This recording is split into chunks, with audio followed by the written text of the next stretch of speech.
중금속은 부피에 비해 비중이 큰 금속을 말합니다. 구리, 카드뮴, 납, 수은, 크롬 등이 이에 속합니다. 환경 분야에서 중금속이 특히 주목받는 것은 물과 토양에 중금속이 섞이면 생태계에 커다란 피해를 주기 때문입니다.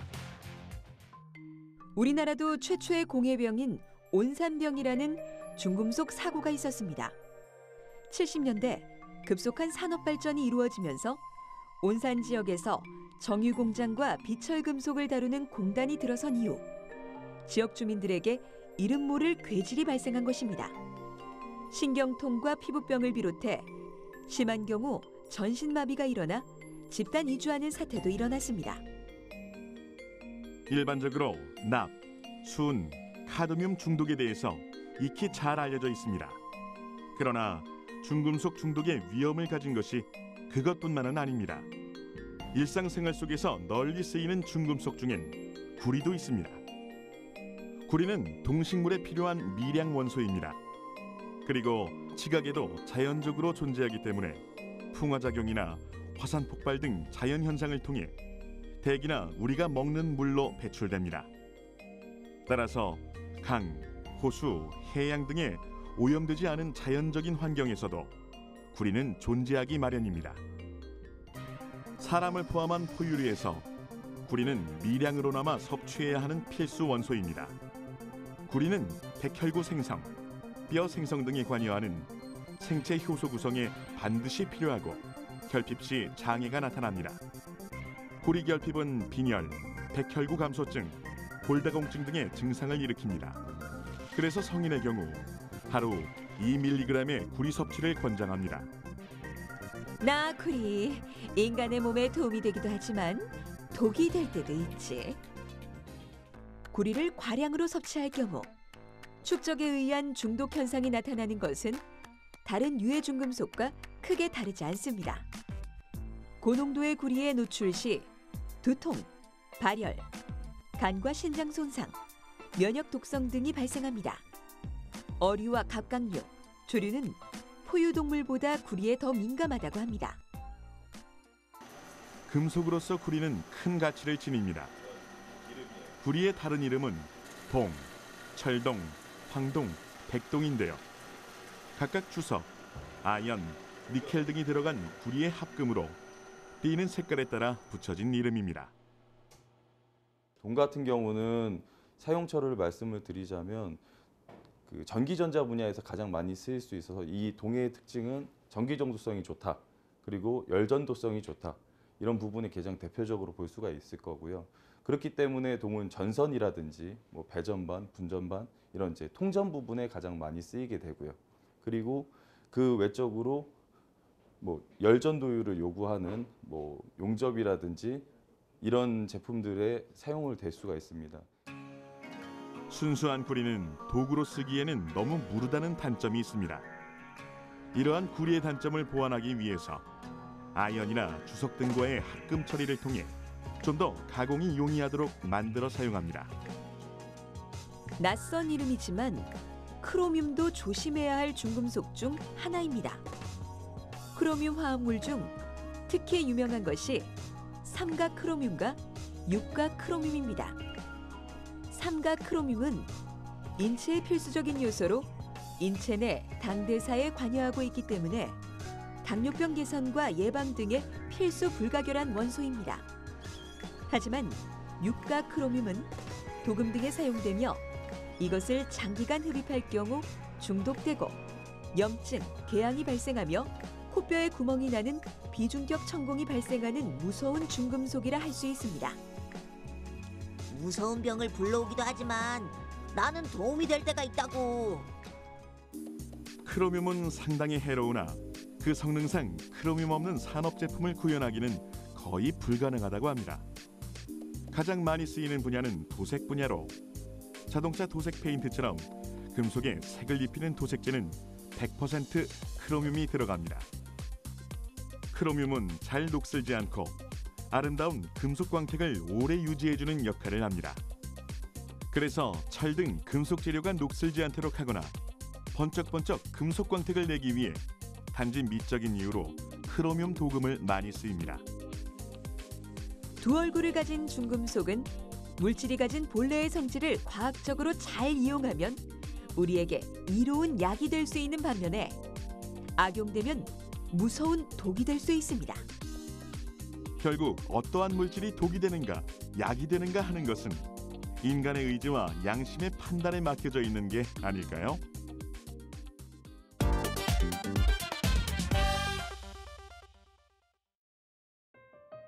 금속은 양면성을 갖고 있습니다. 칼, 창과 같은 잔혹한 전쟁의 무기면서 금속의 다른 이면엔 따뜻한 숨결을 불어넣은 예술 소재로서의 면모도 볼 수 있습니다. 콜럼버스의 신대륙 발견 또한 금속의 관점에서 본다면 우수한 금속 무기로 원주민들의 보금자리를 빼앗은 비극이라 평가할 수 있습니다. 애초에 우호적인 태도였지만 원주민들에게 금을 강요했고 급기야 총뿌리까지 겨누었습니다. 콜럼버스 시대 이후 스페인, 포르투갈 같은 유럽 열강들이 라틴 아메리카를 식민지로 삼은 것도 같은 맥락에서 볼 수 있습니다. 두 사건의 발단 모두 즉 금속입니다. 유럽 열강들이 라틴 아메리카를 넘본 이유 중 하나는 금이 많다는 소문 때문이었습니다. 금속공예의 역사 또한 뒤지지 않습니다. 특히 우리나라의 금속공예 기술은 세계 어디에 내놔도 빠지지 않는데요. 신라 금관을 통해 세공 기술을 알 수 있습니다. 촘촘하게 연결한 금판 장식이나 금관 좌우에 기고리 형태의 드리개 장식까지 그 화려함과 섬세함은 지금의 기술로도 감히 흉내낼 수 없을 정도라고 합니다. 또 불전에 향을 피울 때 사용하는 백제 금동 대학로도 역사 속 금속공예의 기술을 확인시켜줍니다. 정교한 누금 기법으로 만든 금장식 등은 당시뿐만 아니라 현재에 비춰봐도 최고로 꼽는 공예 기술입니다. 시간의 흐름에 따라 금속을 이용한 무기는 눈부시게 발전했습니다. 금속공학의 발전에 힘입어 파인 세라믹스, 복합재료, 고분자 재료 등과 같은 신소재가 개발되어 스텔스와 같은 첨단 항공기 및 최신형 전차의 장갑판을 만드는 재료로 이용되었습니다. 무시무시한 원자폭탄의 소재 또한 금속 원소인 우라늄과 플루토늄입니다. 이 무거운 원소들은 원자핵이 분열할 때 어마어마한 에너지를 내 인류가 발명한 가장 위협적인 무기로 꼽힙니다. 금속 공예는 역시 현대에 와서 더욱 다양화되고 있습니다. 귀금속뿐만 아니라 인간의 생활 주변을 예술적으로 승화시켜줄 수 있는 인테리어 소품에서 생활용품, 조각 작품에 이르기까지 다양한 영역을 아우르고 있습니다. 이렇게 오랜 세월 동안 금속이 예술 소재로서 사랑받고 있는 것은 금속 특유의 특성 때문이라고 할 수 있습니다. 금속이 굉장히 강하고 또 긴장감도 주고 정밀하고 이런 점이 있는가 하면 또 이렇게 색감을 잘 이용하면은 부드러운 어떤 예술 작품으로 또 이렇게 표현할 수 있기 때문에 또 필요한 요소가 너무나 많다 보니까 뭐 우리 생활의 필수품 같은 그런 소재이기도 하죠. 금속을 단련하는 과정은 몇 가지 방법으로 나눠볼 수 있습니다. 합금을 한 후 망치 같은 것으로 늘려서 판을 만듭니다. 금속판을 만들어서 자르고 이어붙이는 것을 판금 기법이라고 합니다. 그렇게 계속 두드리기만 하면 금속이 날아도 깨질 수가 있다고. 그래서 필요한 것이 열 처리 과정입니다. 금속에 열을 가해 단단한 금속을 유연하게 만들어주는 것입니다. 또 작업 과정 중 금속 표면이 산화하여 산화물로 덮이는 산화 피막 현상이 생기는데 이로 인해 산처리 과정 또한 필요합니다. 이렇듯 다양한 과정을 거치며 만드는 사람의 솜씨에 따라 금속은 다양한 모양과 형태로 변형이 가능합니다. 이런 주전자도 이제 때려서 두들겨서 형태가 나오는 거예요. 여기 모르쇠가 보면 형태가 다양하게 있어요. 이렇게 예, 다 달라요. 근데 거기에 맞는 형태를 찾아가는 거예요. 금속은 형태를 잡는 과정에서 가장 중요한 것이 바로 모루 위에서의 망치질입니다. 모루와 망치는 다양한 형태를 갖습니다. 작가가 원하는 형태를 만들기 위해 두들겨서 모양을 잡는 추가 작업을 하는데, 이때 조금씩 모양이 다른 모루를 이용해서 금속을 원하는 모양으로 변형시켜 갑니다. 이때 모루와 망치의 궁합도 중요하다고 하는데요. 망치와 모루가 잘 만나면 금속을 두드릴 때 명쾌한 소리를 내는 반면, 궁합이 잘 맞지 않으면 텅텅 하는 둔탁한 소리를 낸다고 합니다. 아까 처음에 우리가 봤던 형태랑은 많이 달라졌잖아요. 이게 이제 장신구 형태를 지금 이렇게 두들겨서 만든 거예요. 마지막으로 땜질은 같은 재질 또는 다른 재질의 두 금속에 열을 주어 연결시키는 것을 말합니다. 진주 등으로 장식을 할 때 주로 사용하는 방법입니다. 이렇게 완성된 작품이 가지는 특유의 빛깔과 질감은 오로지 금속공예에서만 느낄 수 있는 아름다움이라 할 수 있습니다. 무기로서의 금속은 생명을 위협하는 공포의 대상이지만 예술로서의 금속은 더할 나위 없는 감동을 주네요. 이러한 금속을 어떻게 이용하고 활용할 것인지는 우리에게 맡겨진 몫이 아닐까요?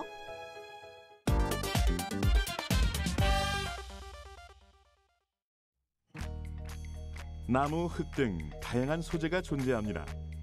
그 중에서도 우리의 삶을 든든하게 떠받치고 있는 소재 중 하나가 바로 금속입니다. 특히 자동차, 선박, 열차, 항공기 등은 우리 삶에서 빼놓을 수 없는 교통수단에서 금속은 심장과도 같습니다. 교통수단에 가장 많이 쓰이는 금속은 철강, 그리고 알루미늄입니다. 특히 경금속 중에서 실형화도 가장 빨랐던 알루미늄은 자동차, 선박, 항공기 등의 주요 소재입니다. 특히 두랄루민이라 불리는 알루미늄 합금은 항공산업의 발전에 크게 이바지했습니다. 나 알루미늄. 가볍고 튼튼하지. 하지만 난 뜨거운 건 못 견딘다고. 그러나 초음속 비행기는 속도 마 2.7 이상이 되면 비행기의 기체 표면 온도는 200도 가까이 올라가죠. 이 온도에서 두랄루민의 강도가 떨어져 타이타늄이 그 자리를 대신하기 시작했습니다. 타이타늄은 알루미늄 합금보다 강도가 훨씬 높아 초음속 비행기의 기체 구조로 안성맞춤이라고 할 수 있습니다. 자동차의 경량화 소재로도 주목받고 있지만 높은 가격 때문에 널리 쓰이지는 못하고 있죠. 차세대 신교통 시스템의 대표 주자로 손꼽히는 자기부상 열차에도 금속이 요긴하게 쓰이고 있습니다. 자기부상 열차는 자석의 같은 극끼리 밀어내는 원리를 이용합니다. 레일과 바닥을 같은 극의 자석으로 만들어 열차를 레일 위로 띄우는 것입니다. 어떻게 수백 톤에 이르는 열차를 공중에 띄울 수 있을까요? 그것은 초전도체가 있기 때문입니다. 나이오뷴, 바나뷴 등 20여 종의 금속 원소와 나이오뷴과 저마늄의 합금 등은 냉각시키면 초전도체로 만들 수 있습니다. 이 금속들이 초전도체가 되면 자석을 밀어내면서 열차가 떠오르는 자기부상 현상이 나타나게 되는 거죠. 건축의 뼈대가 되는 철근은 가늘고 긴 막대 모양의 철강재로 보통 탄소강입니다. 콘크리트 속에 묻혀 철근 콘크리트 구조물의 뼈대로 쓰이는 경우가 많습니다. 학교, 아파트, 극장, 빌딩 등 대부분의 건축물이 철근 콘크리트 구조물이죠. 콘크리트 속에 금속을 넣는 이유는 뭘까요? 콘크리트는 높은 압력에는 강하지만 어떤 물체를 잡아당겨 늘어날 때 생기는 힘, 즉 인장력과 유연성이 부족해 균열을 일으키기 쉽다는 단점을 가지고 있습니다. 이것을 보완하기 위해 높은 인장 강도를 가진 철근을 콘크리트에 보강하여 이로써 균열이 발생한 후에도 충분한 변형 성능과 견디는 힘이 확보될 수 있는 철근 콘크리트가 사용되기 시작했던 것입니다. 이런 철근 콘크리트 공법은 가장 보편화되어 있고 구조적으로 매우 튼튼합니다. 철근과 콘크리트가 합쳐진 구조 전체의 일체화로 구조적 성능이 우수하며 풍압과 지진에도 매우 강한 편입니다. 다른 공법에 비해 내구성도 좋습니다. 좀 더 일상으로 가깝게 들어온 금속들도 있습니다. 골프공을 칠 때 사용하는 골프채의 헤드는 나무로 된 것과 금속으로 된 것으로 나뉘죠. 금속으로 된 헤드를 가리켜 우리는 아이언이라고 부릅니다. 아이언 골프 헤드의 소재는 타이타늄이 주로 쓰입니다. 타이타늄은 인체의 피부와 알레르기 반응이 없다는 장점이 있습니다. 이 장점 덕분에 골프채뿐 아니라 운동선수를 비롯해 스포츠를 즐기면서 땀을 많이 흘리는 사람에게 유용한 스포츠 용품으로도 활용됩니다. 캠핑 용품 분야에서도 타이타늄은 빼놓을 수 없습니다. 가벼우면서도 단단하다는 장점 때문입니다. 추운 산속이나 캠핑장에서 따뜻한 차를 마실 수 있는 머그컵이나 밥을 지어 먹는 코펠 등 캠핑 용품의 대부분을 타이타늄이 차지하고 있습니다. 모양을 변형시키면 본래 모양을 찾아가는 형상기억학금으로는 좁아지거나 막힌 혈관을 치료해주는 의료기구인 스텐트, 치아 교정용 철사, 치과용 임플란트 등을 만드는 데 쓰이고 있습니다. 이외에도 형상기억학금은 가깝게는 주방용품, 낚싯줄뿐만 아니라 우주선의 안테나, 태양 전지판에도 사용된다고 합니다. 이동수단부터 생활공간, 그리고 생활용품까지 인류에게 있어 금속은 없어서는 안 될 존재라고 할 수 있겠네요. 금속의 발전은 아직 진행 중이죠. 금속이 또 어떤 분야에서 우리 생활에 도움을 줄지 기대해봐도 좋겠네요.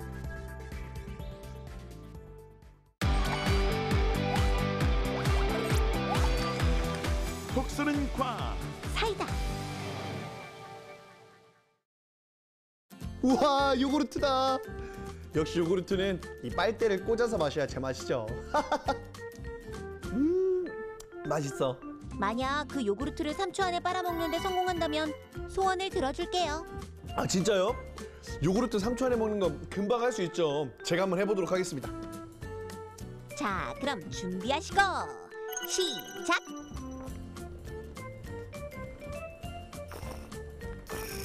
어때요? 성공했나요? 뭐지? 요구르트 3초 안에 빨아먹기 도전할 사람 여기 붙어라. 넉넉 잡고 2초. 2, 3, 4, 시작! 자, 다 먹었다. 그럼 머리로 손을 들어주세요. 본인은 6초에 드셨고 옆에는 보면 8초 걸렸어요. 6초. 자, 준비 시작! 1, 2, 3, 4, 5! 몇 초 정도 예상하십니까? 한 3초에서 5초 정도. 3, 4, 5. 빨대가 좀 커야 될 것 같은데요? 빨대가 좀 커야 될 것 같다. 옆에 분은요? 빨대가 두꺼우면 될 것 같아요. 빨대가 두꺼우면 좀 빨리 먹을 수 있을 것 같다. 1초? 1초요. 시작! 1, 2, 3, 4, 5. 스타트! 1, 2, 5. 빨라, 4, 5. 야, 6초입니다. 아, 이게 작으니까 네. 먹고 싶어도 더 먹을 수 있는데 안 들어오니까 잘. 3초 안에 요구르트를 빨아먹기 어려운 이유. 선생님, 어떤 원리가 숨어 있는 거죠? 저는 약간 믿기지가 않기 때문에 제가 직접 한번 이 야구르트를 먹어보도록 하겠습니다.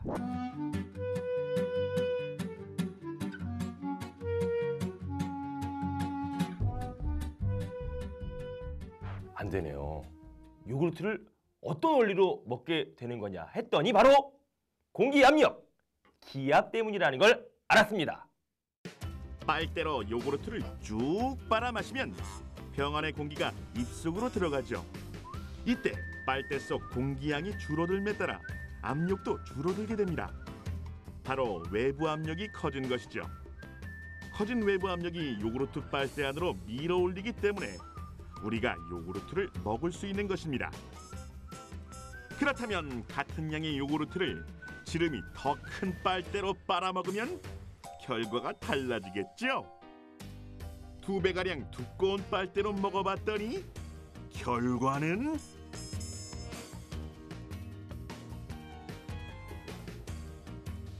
2초대. 그럼 3mm의 빨대를 2개 꽂으면 6mm 빨대의 속도와 같지 않을까요? 자, 준비하시고 시작!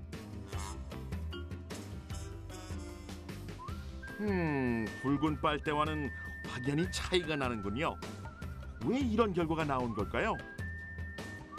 물은 액체와 빨대 사이의 부착력이 액체와 액체 사이의 응집력보다 크기 때문에 빨대 안의 물이 더 높아져서 오목한 형태로 보이게 됩니다. 얇은 빨대는 굵은 빨대보다 더 많은 부착력이 작용하므로 요구르트를 밀어 올리는 속도가 늦어지는 것이죠. 그렇다면 이번엔 외부의 공기를 완전히 차단해도 요구르트가 빨리 올라올지 확인해 보겠습니다. 쭉쭉쭉쭉 힘내라 힘! 그런데 급기야 병이 찌그러지고 마는 참담한 결과. 요구르트 먹기가 이렇게 힘들 줄이야. 이건 정말 불가능한 걸까요? 안 빨립니다. 역시 공기를 차단하니까 외부에서 기압이 더 커가지고 이 야구르트 병이 찌그러져 있는 걸 볼 수 있지요. 외부로 공기가 들어가지 않으니 빨려 올라올 수가 없는 거지요. 이것이 바로 공기의 힘, 기압의 힘이었습니다. 우리가 살고 있는 지구의 공기는 무게가 있을까요? 없을까요? 에이, 당연히 있죠. 공기가 누르는 압력인 대기압이 존재한다고요. 대기압은 지구 표면에서 단위 면적당 약 1.033kg 무게의 힘이 존재하는데요. 수은 기압계로 측정한 1대기압은 760 수은주 밀리미터랍니다. 수은 대신 밀도가 작은 물을 사용한다면 10.3m까지 물기둥이 올라갈 수 있다고 하네요. 아하, 그럼 빨대를 이용해서 요구르트를 빨아먹을 수 있는 최대의 높이도 10.3m가량이 되겠군요. 맞아요. 그 이상의 높이에서는 제 아무리 천하장사라 할지라도 빨아먹는 것이 불가능하다는 거죠. 요구르트에도 이렇게 과학이 숨어 있어요.